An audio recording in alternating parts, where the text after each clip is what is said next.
My slides okay? We can. You're not in presentation mode, that's it. Okay, so just quickly, an introduction to myself. Good evening, everybody. My name's David Hawes. I'm one of the co-founders of a company called Net Zero International. I'm based down in Hemel Hempstead in Hertfordshire, and my two business partners, one's based in Manchester, one's based in Liverpool. We've been operating for just over a year now. We formed last summer. My previous experience was sort of FTSE 100 businesses, but my last main role was I worked at British Gas, where I looked after the engineers down in the southwest of the country. But one of my main roles at that point was looking at how we could bring in electric vehicle charging into the domestic market, and also heat source, air source and ground source pumps into the domestic market. And it was really that fired my imagination about the path that we need to take to get to net zero, and also the crisis that potentially is coming our way if we don't do some changes. So redundancy from the back end of 2020, and then formed the business last summer. We predominantly provide what's called carbon AAA. We do carbon accounting, so we work out emissions of businesses through their activities across all scopes of emissions. We do carbon accreditation, so we accredit all of the reports, carbon reduction plans, SECRs, various other legislative requirements, all to United Nations Race to Zero standards, so all based on science-based targets, which is about reducing emissions by half by 2030 and 90% reduction by 2050, and only offsetting the final 10%. And then also the final bit we do is advice. So it's about helping organisations understand where their emissions are and the path and transitions that they can do to start reducing their emissions. We've already heard mentioned today, for some companies it may not be practical to switch to an electric fleet at this point, but they can do some other actions whilst they have a plan at what point they're going to do that in their transition to get to the science-based targets that are required. And it says there, I'm also a member of one of the UN working groups around what's called something called fair share. That's about businesses in the supply chain taking their fair share of emissions of products and services that they buy and sell, which I can explain to you. Now, whenever I do a presentation, I always start with 2 slides. So I'm going to do that. I'm sure everyone will be aware, but I just always like to put context in about what we're talking about. So the first is just to reiterate why we're talking about climate crisis and why there's potentially going to be an issue. This is the sort of famously known hockey stick graph, which shows the amount of, in very simplistic terms, the amount of carbon dioxide in the atmosphere. And you can see the rise in the hockey stick from the sort of late 1880s, when the Industrial Revolution came about, and basically we started burning fossil fuels and started industrialising our processes. And you can see this very steep rise in the amount of carbon dioxide as parts per million in the atmosphere. There are other gases, but predominantly it's carbon dioxide that we talk about. And obviously that has an impact, because as the heating the earth heats, the heat can't be released through the atmosphere, it bounces back, hence our global temperatures are rising. Since the Industrial Revolution, they've risen by about 1.2, 1.25 degrees. The tipping point is 1.5 degrees, which is something I'm sure everyone will have heard about, and that is by 2100. So that's why we need to get net zero by 2050 to make sure we keep on that path of 1.5 degrees. And the impact of that, Adam's already mentioned Bangladesh, for example, and the rising sea levels, the impact that will have on that population there. We see extreme fire events around the world. Obviously, we had our warmest day in the UK back in the summer this year, but also it's the fact that parts of the world are going to become inhabitable, and that will be through flooding, etc. But also, we talk about 1.5 degrees on average temperature. That's 4 degrees across the equator, and that makes many places in the world basically uninhabitable, because no rainfall, too much drought, can't be self-sustainable. So, big issues around this, and that's about 1 billion people will be displaced for every 1 degree of temperature rise. So again, just put that in context of the issues that we face if we don't do things about it. So I'm sure a lot of that you'll already know, but I always like to set the scene of when we do any presentation to people, just to reiterate why we're talking about this and why it is so important. Now, what I'm going to talk about is really how you can understand the carbon cost of consuming. And Adam mentioned it a little bit there about product labelling, which I will talk about. And if you think about everything that we buy and everything that we use, there is carbon embodied in that. And what we're going to see, and we are starting to see increasingly, is that policy and regulation will start to drive 2 things. One, it will drive a higher cost of carbon. So whether there is a carbon tax of some description is under debate, it's likely. but also we'll see policy and legislation where it will stop things that are bad for the environment. Plastic bags is always the one that we use as an example, but also maybe aware you won't be able to buy petrol and diesel vehicles from 2030, cars, and then eventually by 2040, that'll be all vehicles. So through policy and legislation, we're going to see things that have more carbon being driven out of our lifestyle, but also there's going to be a higher cost of those things as well.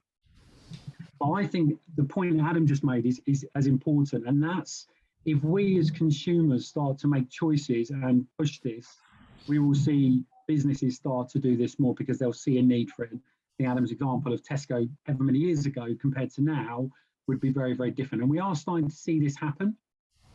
Now, the way that you work out the carbon emissions of a particular product or service is what's called a life cycle assessment, which is an LCA, which I'm going to explain in a second.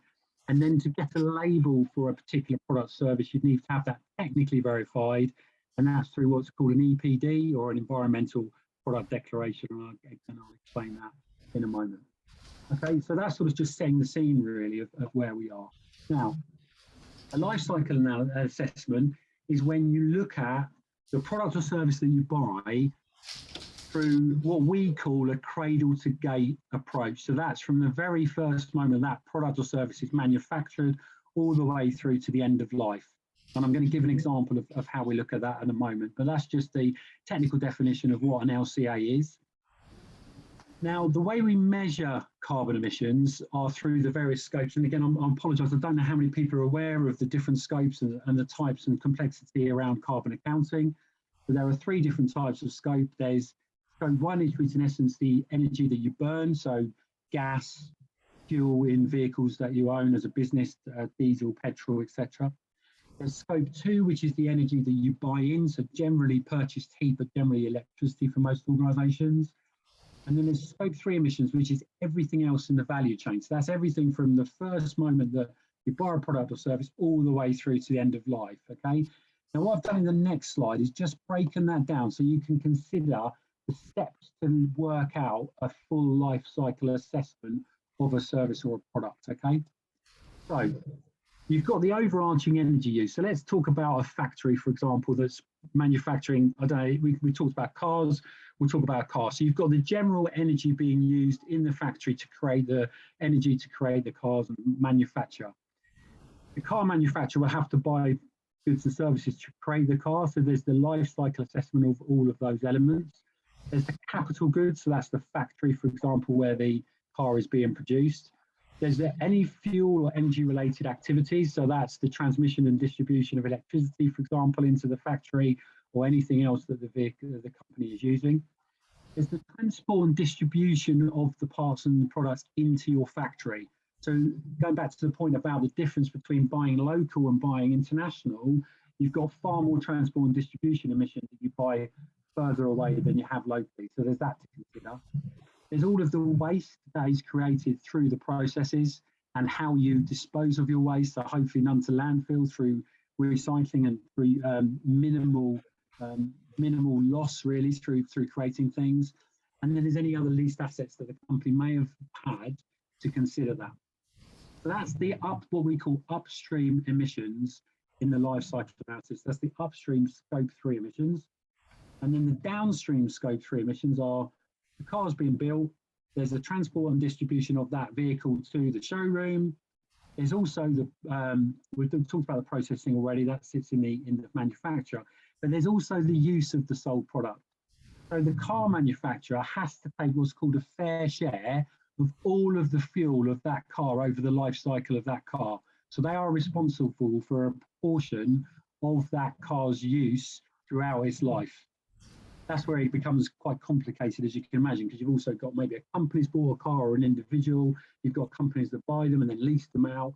So this is where the fair share that I was mentioning earlier is being discussed and understanding in those various elements.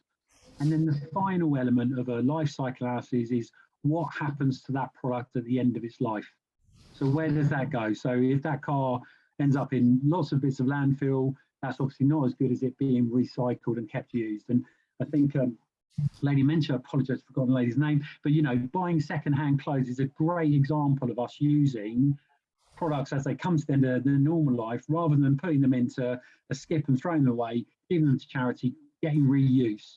And reuse is really going to be one of the key drivers that can reduce the emission of what we buy as consumers by driving down the emissions. Because if you buy something that's already been made and is being sold secondhand, all of the emissions at the very front end of this process, in terms of the life cycle analysis assessment, have already been carried out.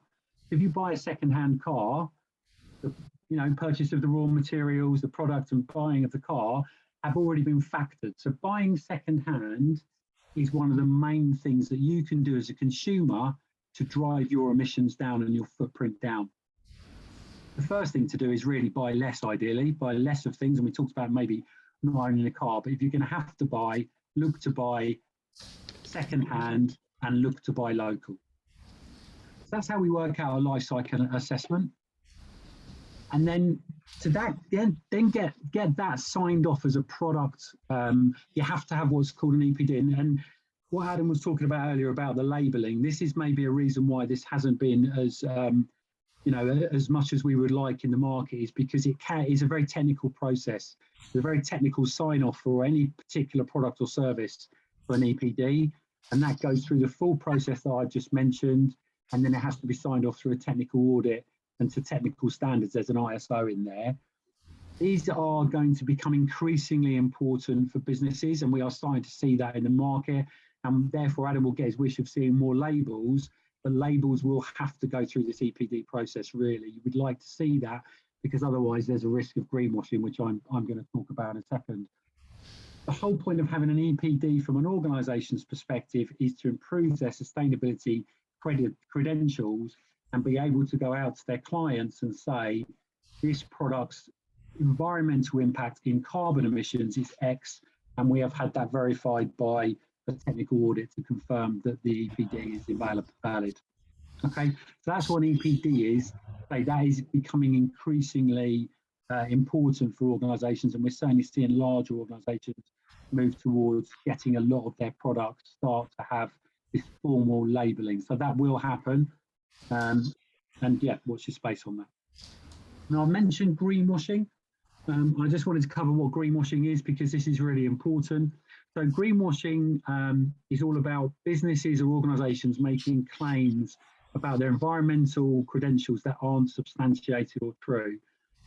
Now, the Green Claims Code was launched by the Conduct and Markets Authority back in the beginning of this year, and it has 6 criteria that any environmental claim has to be able to pass. It's a 35-page document, but it's boiled down to these 6 criteria. The first is it has to be truthful and accurate. Second, it has to be clear and unambiguous. Third, it doesn't omit or hide any information. Fourth, fair and meaningful. The fifth, which is what I just talked about, is the full life cycle of the product or service.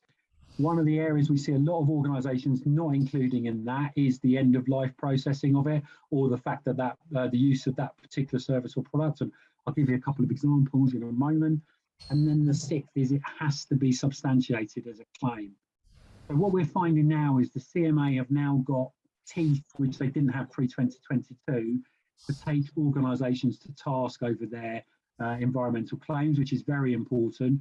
We're currently seeing quite a big investigation into the fashion industry. You'll see a lot of organisations talk about having sustainable fashion ranges, and fashion, unfortunately, is not particularly sustainable generally, because the production processes, and also a lot of it is shipped in from other parts of the world. So there's that large element of transport and distribution. So we're seeing a major investigation into a number of big organisations from the CMA at the moment, and the report is due any moment. But there are a couple of specific examples I want to share with you from a couple of well-known businesses. We've already heard Tesco's mentioned, but Tesco actually previously this year had a advertising campaign for what's called their Plant Chef range. This is a range of vegetarian food and vegan food. Now, what they did in their claims was they said that they were better for the environment than meat. As Rachel mentioned earlier, they probably are. What they didn't do was they didn't provide any evidence that they'd done the full life cycle analysis and assessment. They were probably actually saying the right things, but they weren't able to substantiate those claims. They hadn't done a full life cycle assessment of the claims that they are making, and therefore the advertising standards banned that advertising campaign. That's one example. And another recent example was with Unilever back in June. So Unilever launched a advertising campaign, and the tagline on that was "Puff on stains, kinder to the planet." But they couldn't again demonstrate how it was kinder to the planet because they hadn't carried out the full life cycle assessment. They were also talking about the fact that the packaging was recycled, whereas previously that packaging wasn't. So they were trying to make claims that the packaging was kinder for the planet because it was recycling.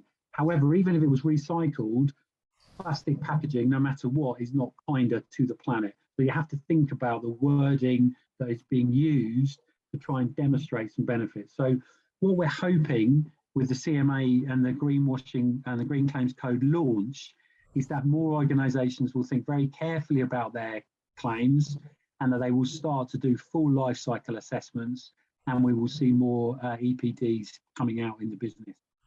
So there are a couple of great case studies.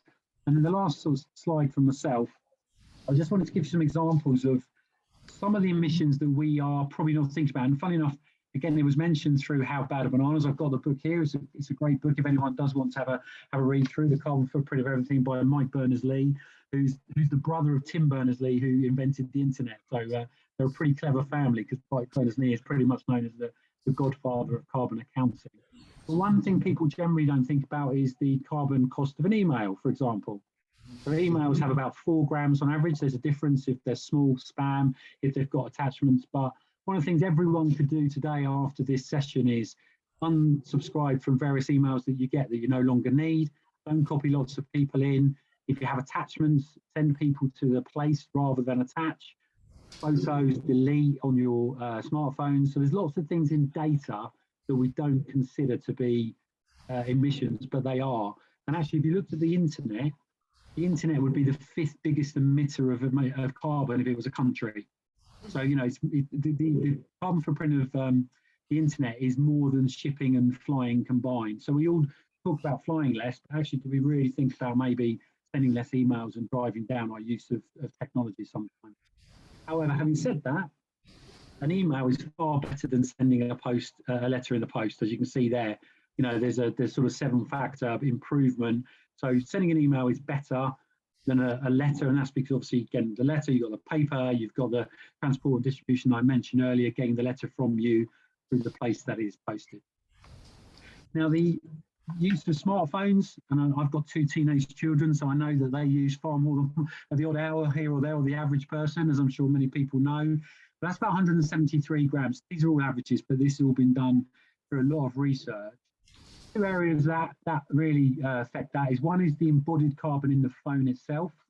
So the emissions that have been got in creating the phone, and the production that I mentioned earlier in the life cycle assessment. And then there's obviously storage of data, and then there's the electricity for charging and the electricity for sending information. So maybe less phone usage, maybe thinking about the data that we store. And then the same with actually, I'll try a concept on a slide so I can see everyone. And then using Zoom. So using Zoom for an hour on average on a desktop is about 50 grams of carbon. However, clearly it's far better than potentially driving somewhere and being in person with someone. So these are things that I think sometimes we don't consider when we're talking about using or being. And I think in Adam's 1,000 actions that he thinks we should carry out, which I think is a great idea, there'd be many in technology that would be able to drive down your footprint as an individual and the emissions, certainly also from organisational perspectives, for example. So yeah, that's it from me. Obviously, we're going to have some questions at the end. Hopefully that's been useful and answered some questions, and I look forward to having any further questions later. Thank you.